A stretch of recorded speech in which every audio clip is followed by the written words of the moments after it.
Hi, I am Tifaya. I want to introduce you to our next segment. This one is titled Word of the Day.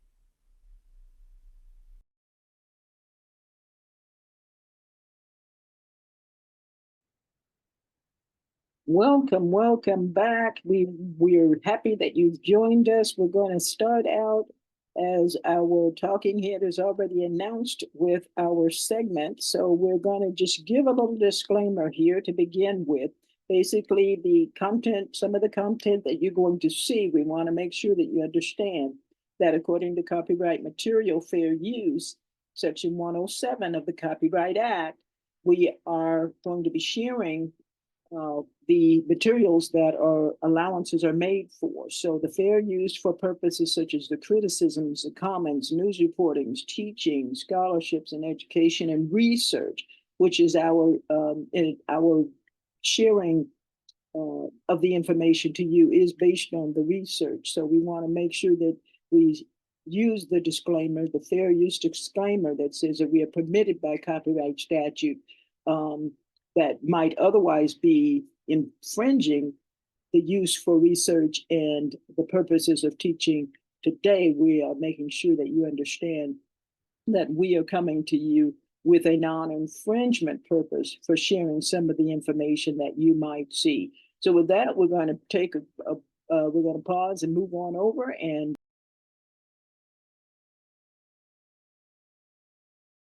get started with our first segment of the day, which has been announced, which is our word of the day. So let's go ahead and take a look at the word of the day. The word of the day today is the word Hebrew.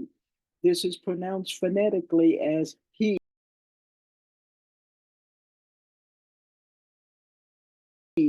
H-E, brew, the long O sound, B-R-O-O, which is a noun. Uh, what does this word mean? It is defined as a descendant of Abraham, who is known as the father of the Hebrew nations, also of Isaac and Jacob. Jacob, we also know, is the is also called Israelite. So we want to understand that under the earliest language written, it was in Hebrew.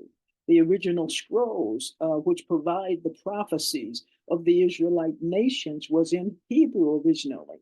Now there is an Arab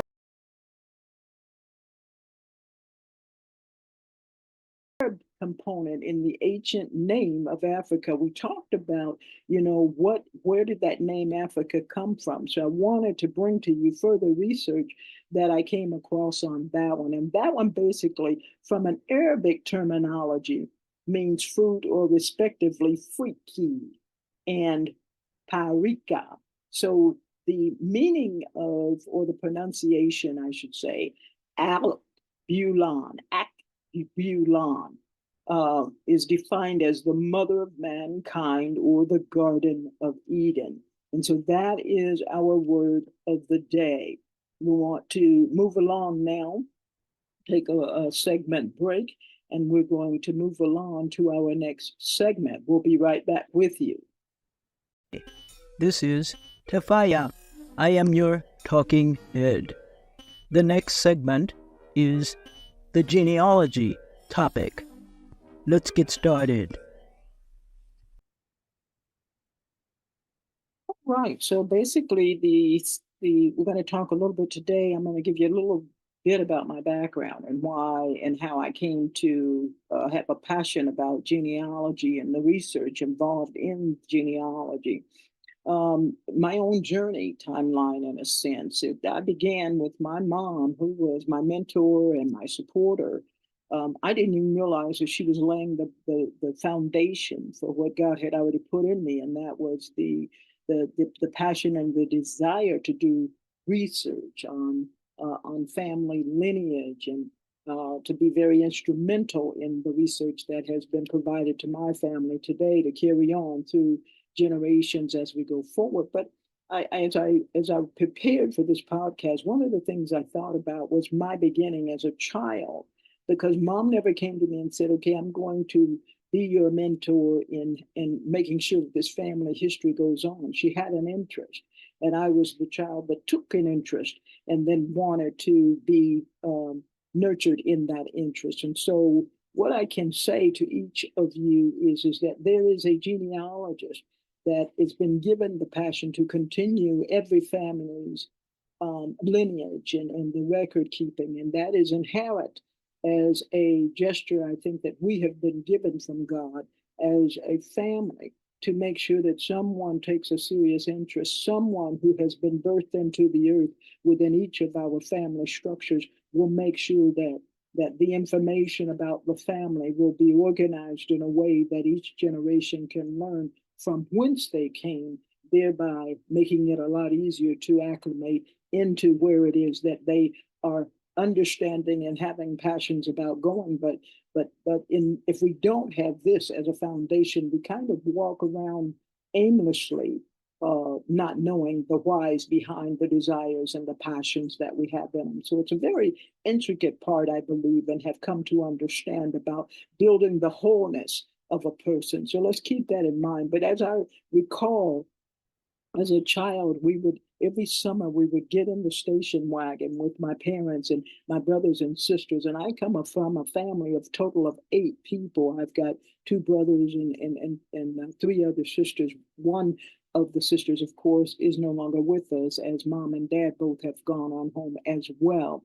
But we would always prepare for these vacations, and we would drive down to Mississippi, where my dad and my mom both were from, which is where they met. And usually my dad's brothers, it would be more than just us. We would caravan. There would be a lot of the cars and the other family members, our cousins. We would caravan oftentimes, and sometimes we wouldn't. Sometimes it would just be our family. And so there was a scheduled gathering annually every year. Uh, for our family. We would come together as family in the larger family where my grandfather lived and my great grandfather and his father. And we would caravan down and gather ourselves together. And the elders would sit and they would tell stories. And we as a children would often be found sitting and listening to the stories. There would be a fire that would be built outside of my grandfather's house. And we would sit in the yard the elders would be talking and sharing the stories of what things were like when they were growing up, and it was a very enriching time for me, I can say, for my life, and so we would also do the same with my mother. So on these visits, we would not only visit my father's family, but we would visit my mother's family, and so it was a very family intensive opportunity to get to know the family as a whole because we were living and growing up in Colorado. So the only way we would have known the depths of our family and my mother's and father's ancestral families was through these travels because they didn't live where my mother and father transplanted to before I was born. And so these visits then became more of what I now know to be the foundation of what I wanted to see more of. And they were a part of my mother's father and my father's desire. They always wanted to attend family reunions, and there was always one every year because my dad would have one year and mom would have one the next one. And so they began to grow and become more matured in that we would do things that were significant. The visits would become very focused, and the things that we would do then would be to kind of pull ourselves together and gather in ways that we might visit the grave sites of those that had gone on and start doing some of that real important family bonding work that helped us to tie together, looking at some of the materials that were created by the earlier ancestors. So all of this fed into who I am today and why this particular topic of generations has become the focus of this particular venue. So with that,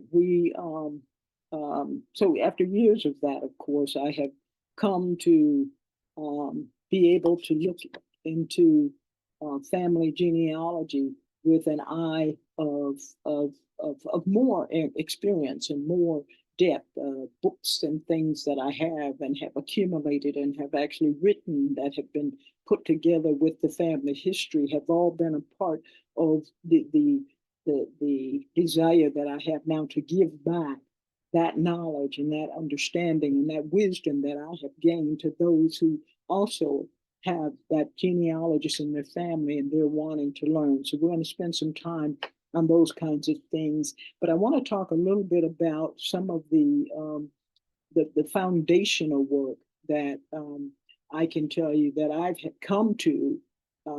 And so I want to go ahead and share with you real quick. I think it will be important to go into this. So we're going to go ahead and I'm going to make sure that I'm sharing this because sometimes if I don't tell it to share, I hope so. Let me make sure I got this together. Yeah, okay. So we're already sharing. And what I want to do is show you then we take a look at the end result of some of what the research shows, and then we'll come back and I'll talk a little bit more. But let's get to my first diagram here. So one of the things that I want to show you is what it looked like, what it basically when for me and what I can share with you is the 7 generations that I have been particularly a part of and constructing and developing for my family and the understanding of what that looks like and just give you a general overview. So let's see if I can bring this up and kind of magnify it a little bit. There we go. All right, let's see if we can get this. I'm not sure what that is. So we're going to put it right over there. All right. So basically, what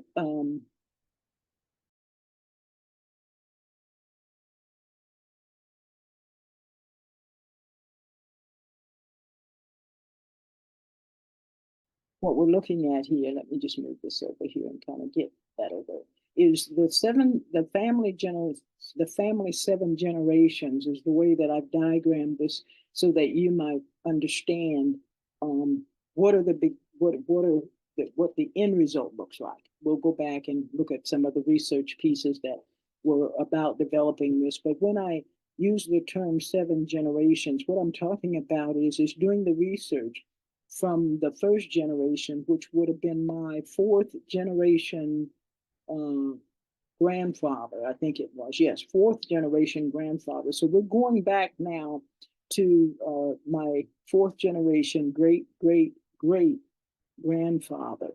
And we're talking about the early 1800s now. And then his son would have been my 2nd generation or my great grandfather. And this is the way that the research that I mapped out is that I looked at my father's side, which is the paternal grandpa side of the family, and then also the maternal the side of my grandfather's family. So his mother being the maternal and his father being the paternal, and was able to go back at least to those first and second generations based on our record to the early 1800s and identify who our grandfather was through these visits that I had and the interest that I had. So we've got the paternal side, we've got the maternal side, we've got the first and second generation, 1800s. We moved to the 1900s around that 3rd generation. We're in our 1900s. And so now we're looking at our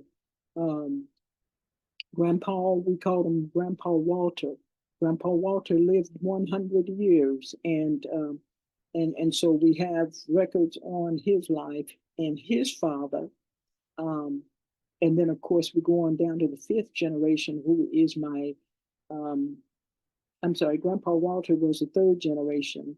And then his dad would have been the 4th generation.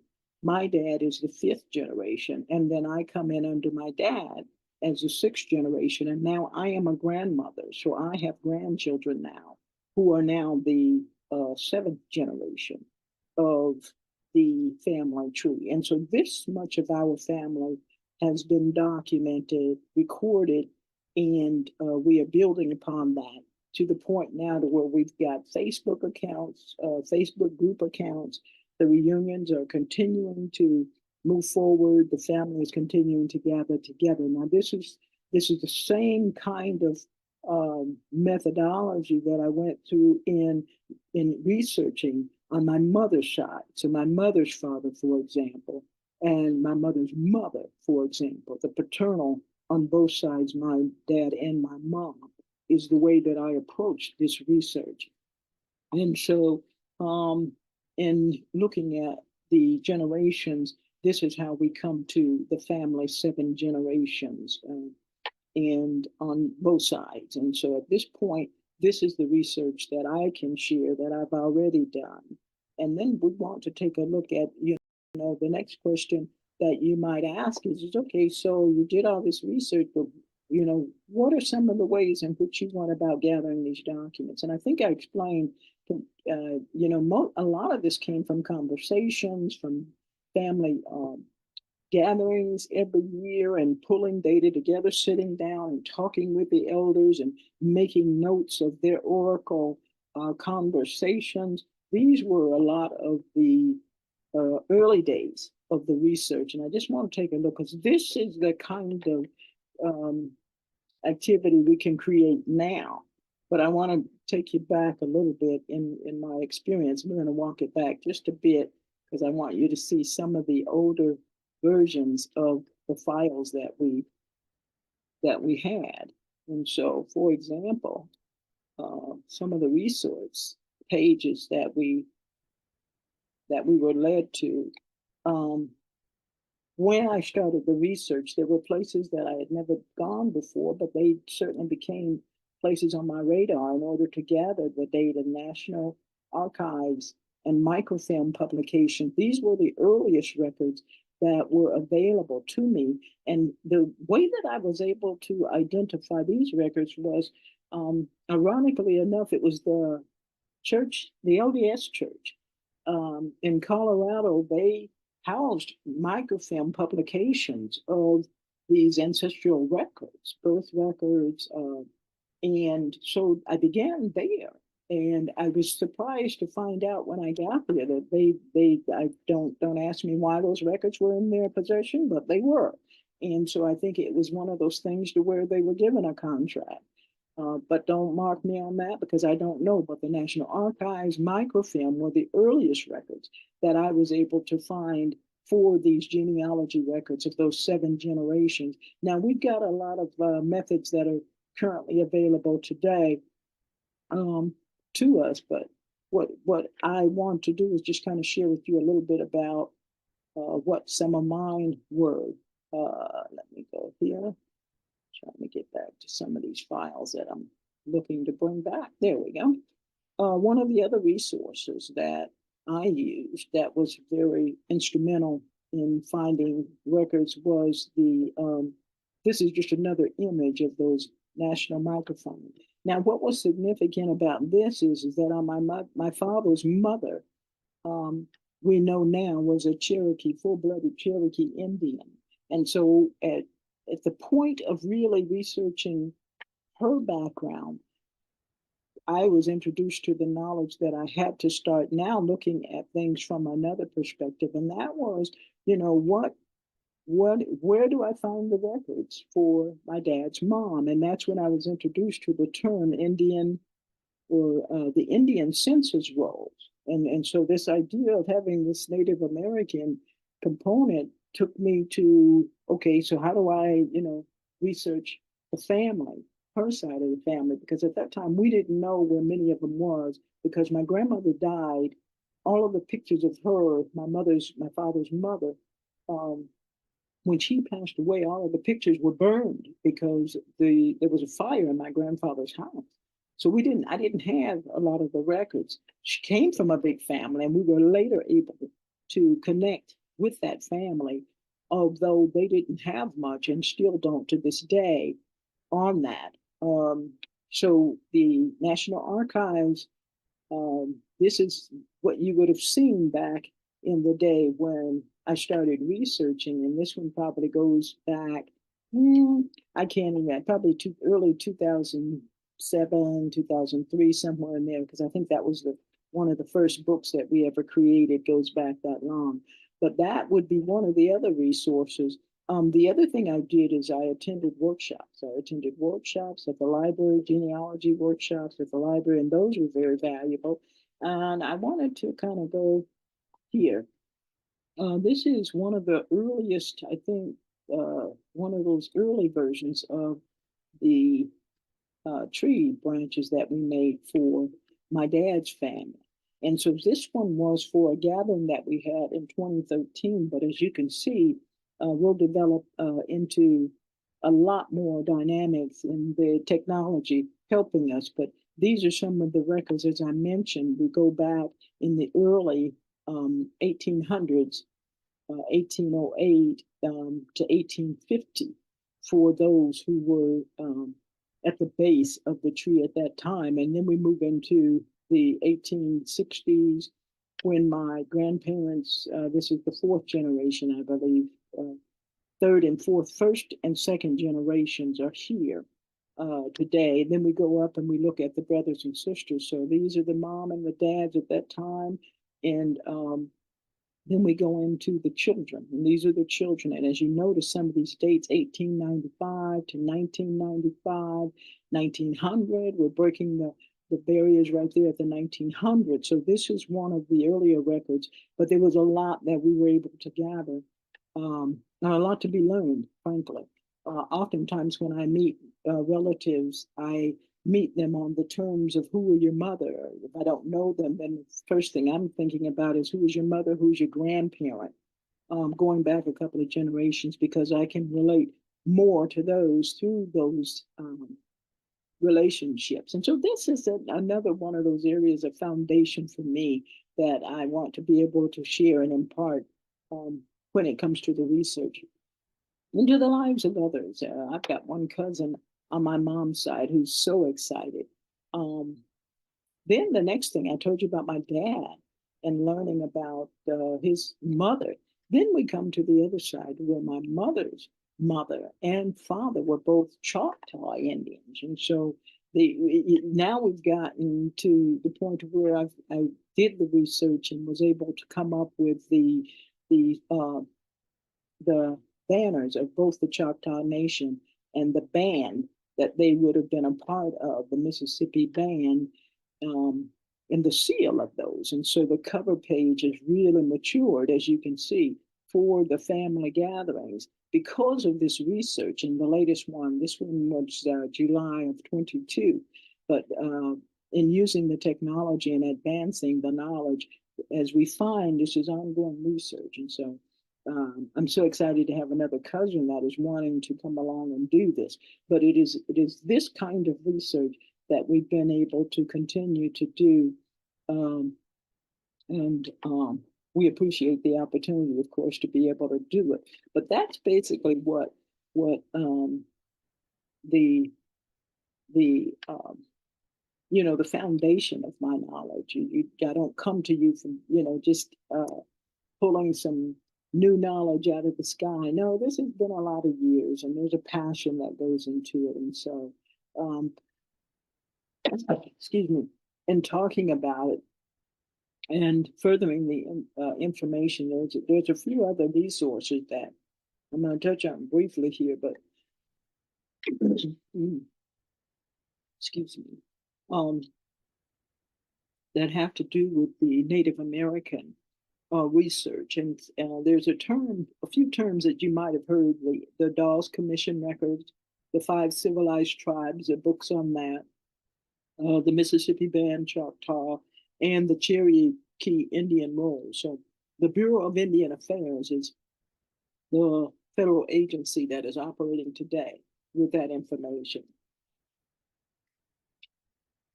The details are going to come in workshops. We'll be able to spend some time for those of you that really want to delve in. We're going to have some live sessions that we can bring forward that will allow you to really seep in and ask questions about some of these agencies and where they are currently. Make some notes that will be instrumental in helping you to go forward. So that's basically what gives you my background and what this generation podcast, the origins of why this is an important topic, and we'll talk more about how this has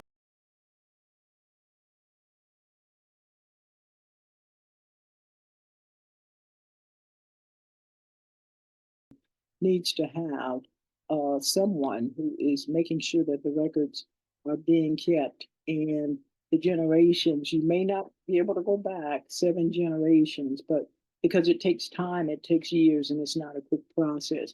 The other thing I want to alert you to quickly here with regard to the genealogy component of this podcast is that when you're doing data research, you must connect the dots. There's a lot of databases out there that will provide you information, but they've only made like a first name association. You can't pull from those databases without doing the foundation. If you can't find an operational link within your family for that person on any other source but that particular database, then you don't want to print information until you have done a check and balance of whether or not that name that has been given to you in a database is actually associated with someone in your particular family. Because with those general associations, what happens is if you haven't done enough of the foundational work, you'll pull it and you'll make claims, and the claims have to be vetted. They have to be researched. They have to be flushed out so that you can make sure you're not passing down wrong information to your family. It needs to be as accurate as possible. If you're going to do it, just make sure that you're aware of that. So anyway, the goal is that of course you're building a record, and the record can be as extensive and detailed as you want as you go forward. We have done all kinds of books I've done over the years where we've gotten photographs, we've gathered updated data about accomplishments. We've gotten data about marriage certificates that have been included. So there's a lot that you can do that can last many years in developing these types of relationships with the family, where they are coming to know you as the genealogist of the family. And it's a position that every family needs, along with the information that you as a genealogist needs to gather from your family members. So just be aware of all that. With that said, then, what we're going to do then is we're going to take a section break here, and we'll pause and be right back with you with the next segment of the program. We thank you again for joining. If you want to get a hold of me, remember the email address. It'll be w.prayerwarriors@gmail.com. Or you can go to the website. You can either go to the podcast website. It's generationsvibe.com. Simple way. You can get the email address and the contact information from there. generationsvibe.com. Thank you, and we'll be with you in just a few moments. Hi, my name is Tepaya. That means glory in Hebrew. We want to thank you for our next segment. The focus of this segment is called Talking Heads, Trending Truth. Let's get started. All right, okay. We thank you for sticking around for our next segment. Of course, this is our Talking Head segment. Our topic today is really about a trending truth, and we're going to build upon the conversation we were having in our last podcast, and that is this idea of understanding whether or not we can continue to say that capitalism is a success, or what would be the measure that would lead us to believe that maybe it's a failed process at this point, and then what are the factors that would create it to create the failure in the capitalism. And so we're going to kind of expand on that. I want to give you just a couple of analogies as we go forward. There's a term that is often used, and we brought this up in the last podcast, is welfare. And I think what is not used enough is the understanding, nor do we clarify it or reference it in our conversations, the corporate welfare versus the social welfare. Oftentimes, there is a difference in the conversation, and it really depends on those cartoons, the elephant or the donkey, um, as to how this term welfare is used and who's willing to use it.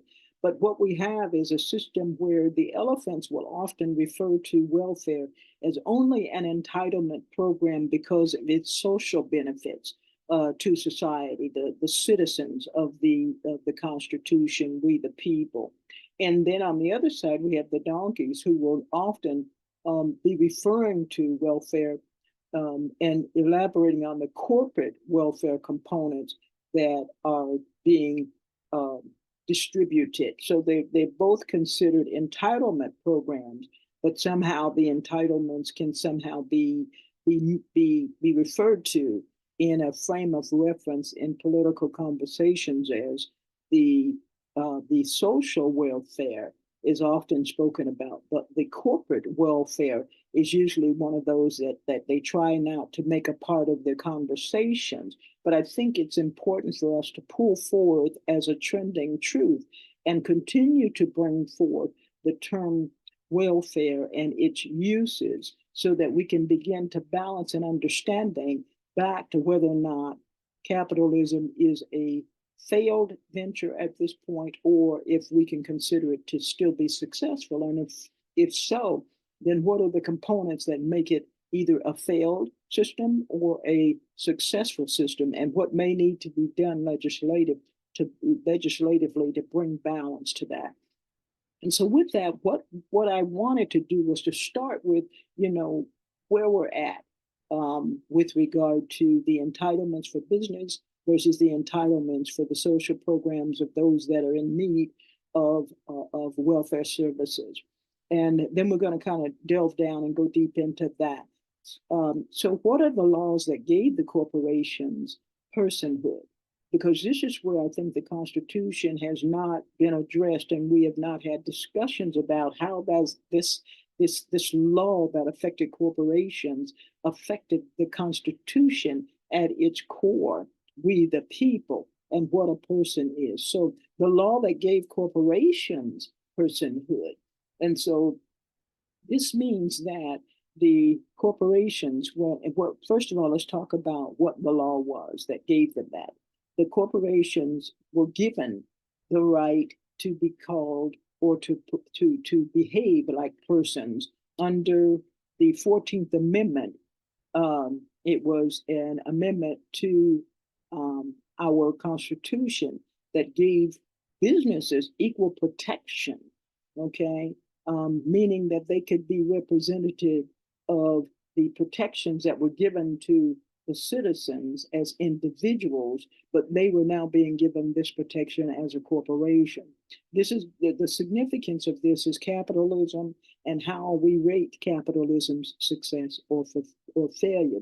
One of the strongest twists, I think, in the constitutional law sits right in this particular 14th Amendment change that gave the rights to corporations to use and to challenge the laws that would regulate the economy, regulate the marketplace, and the challenges involved with their ability, the resources that they have to do so, certainly would not be the same resources that those that are being provided under the Constitution would have.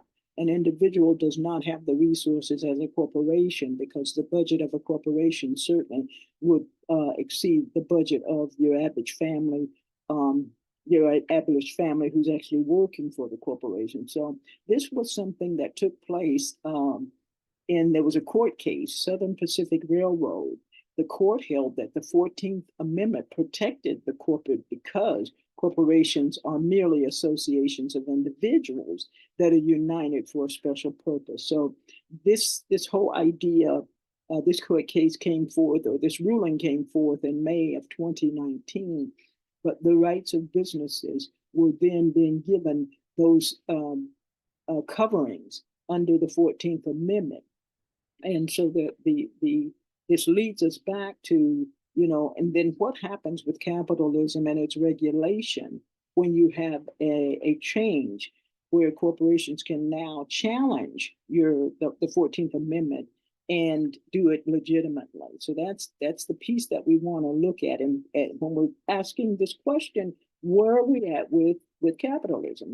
Are we successful in it? And if we are, what does that look like? If we're not, what does that look like? How is our society being affected by, the discussion around this whole question? So the Fourth Amendment, 14th Amendment rights, I'm sorry, the Fourth Amendment rights um, of privacy and due process and equal protection, the property rights, um, all of these then um, are now, our rights under the Fourth Amendment as citizens, of course, are free speech, freedom of religion, the privacy rights, the due process, the equal protections, the property rights. So under the Constitution originally, these were the rights of the citizens. The 14th Amendment, however, has now changed that and allowed those same rights to be given to corporations, if we just look at that simply. And this information I gathered basically comes from an article that was promoted by Nation Builder, an organization called Nation Builder. So we preference that with, now let's move on. And I want to give an example of where we begin to wonder about the regulation process and how that affects the citizens. How does the corporate influence affect the citizens? Because if they are now have the right to challenge the laws, then does that affect then the quality of life for citizens? Because corporations provide services to citizens, the quality of those services can only be regulated by a government who has a superseding power over the corporation to make sure that the corporation does right by the citizen. So this all affects the change at the core of what it is that we as citizens now are being either is being reduced in our opportunities for products and quality products versus the corporation's right then to dispute or to have a right to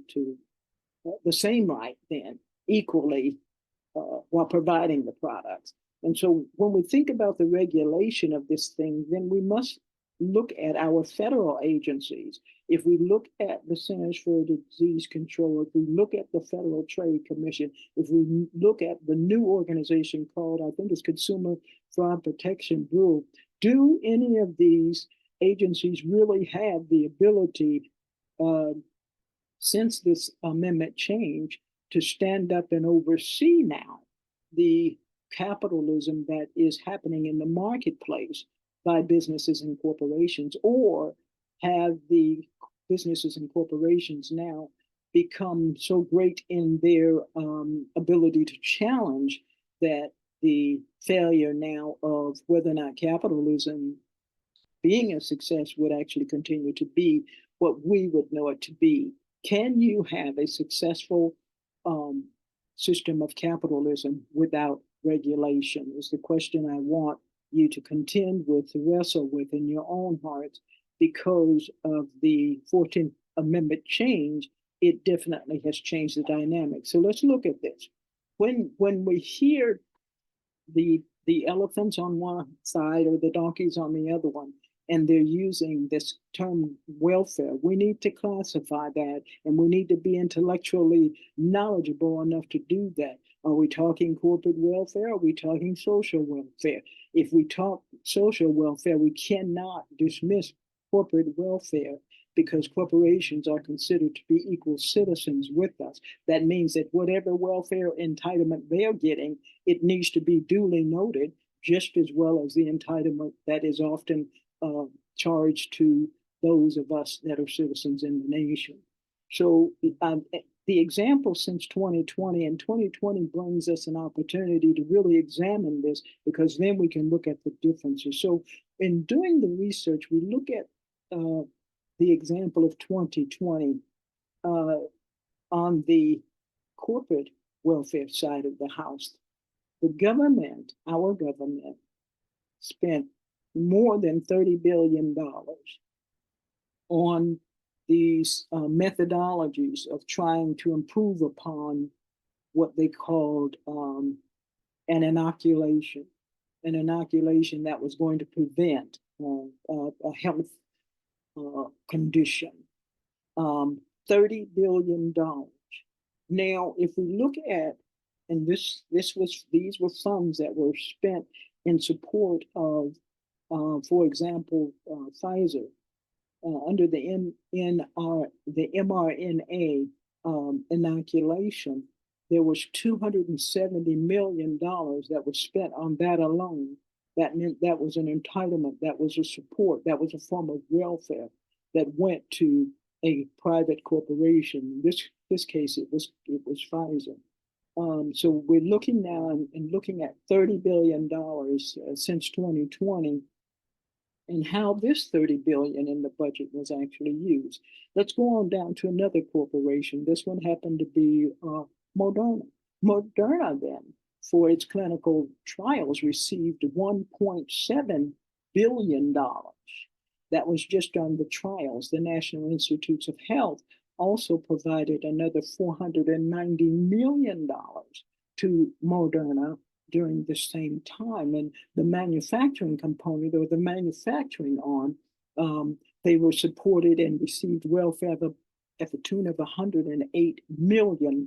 So when you think about the corporate entitlement welfare component, you cannot think about it without looking at the facts of what really has been the benefit to these corporations, and then how has that replayed itself back into our society if they are receiving these funds as being recognized as persons as well.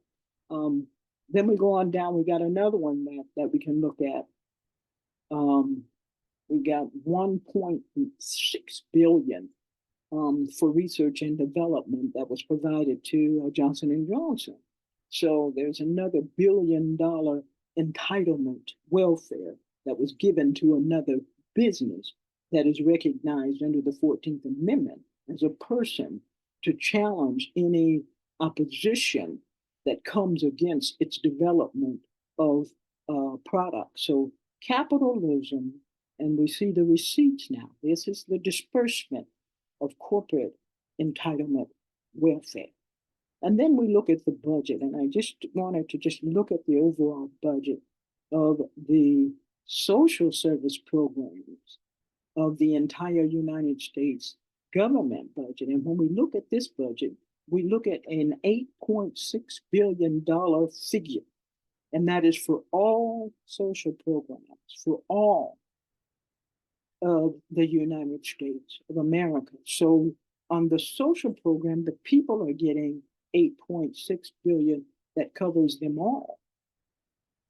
And comparison, we've got $30 billion, which may very well be included, the $8 billion included in that. But if we look at that, we're almost looking at about 5 times, or at least 4 times the amount of that money would have gone back into businesses that are able to fight then against the government challenging anything that comes with regard to their production.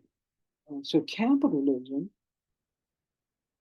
that very well, since it can be challenged, the regulations that are being used to protect the consumer can be challenged now in the same equal way that a consumer is challenging them by a corporation.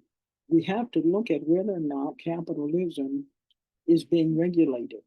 And if we see a big, significant group of challenges being made to those that are in business that are producing, then we must look at whether or not the regulation system is working. If the regulation system is not working, then what you will have is the reciprocal effect of a lot of claims against those products. And I think when we look at recalls and we look at the regulation and we get an understanding of whether or not there are agencies that are effectively fighting against the failed products that consumers are getting, for example, then we have to examine and ask the question, is capitalism as we are currently structured a working tool, a successful tool, or is it failing? If it's failing the citizens.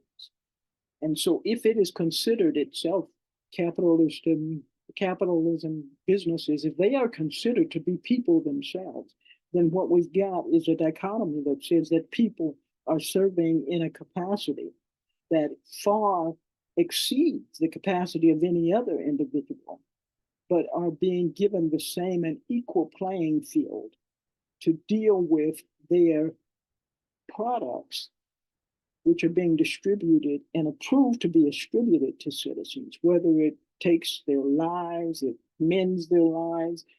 The number of complaints about what's going on in the marketplace has to be regulated. And if it doesn't get regulated, then I believe that we've got a failed system of capitalism. And the reason that it fails is because of a lack of regulation. And I think that if you look at some of these key factors, you will come to some conclusions. And I would love to hear some of your comments about how you think, when you lay it out, the examples of government welfare, both social and corporate, are really affecting the effectiveness of this overall society we call the United States of America. So I wanted to come back and just spend a few minutes to talk about that because I think it's very important for us to begin to raise our level of conversation about what it is that's actually going on in our society, and then how we intend to be effective communicators about that. Thank you very much. We're going to take a pause, move to the last segment. This is a new segment that we want to introduce. We want to come back and end on a very light I note. I think it's better for us to do that. And so in order to do that, what I want to do is I want to bring us back to a focus in our last segment of our generations. And we're going to highlight generations as we do this. And so today I just want to take a few moments to highlight those that were born in the era of 1925 to 1945. These are called our silent generation. These are those that are the first members of the silent generation to serve as president.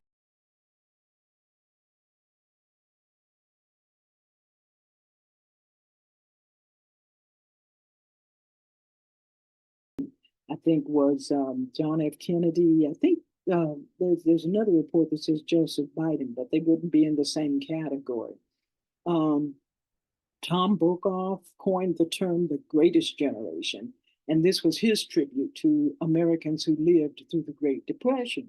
And I know, just from my own personal view, I know in talking to my mom, those that toughed it out through the Great Depression, I know they lived very differently, and we're kind of going into the mode of preparing in a lot of ways. You hear a lot of the emergency prep shows now that are talking about some of the greatest, some of the very preparation ideas and philosophies that emergency preparation was really the preparation during the years of depression. And then again, those that fought in World War II. So he wrote a book, I think in 1998, Tom Brokaw did, The Greatest Generation, and he popularized the terms. And we got John F. Kennedy that was born in 1917. Yes, it says he was the first member of the greatest generation to become president. Then we had Lyndon B. Johnson, we had Richard Nixon, just a fun facts, Gerald Ford, Ronald Reagan, Jimmy Carter, who is with us today, George H.W. Bush. We also were born, these were also born between 1901 and 1924. But we want to just give a shout out to those who are of that silent generation. And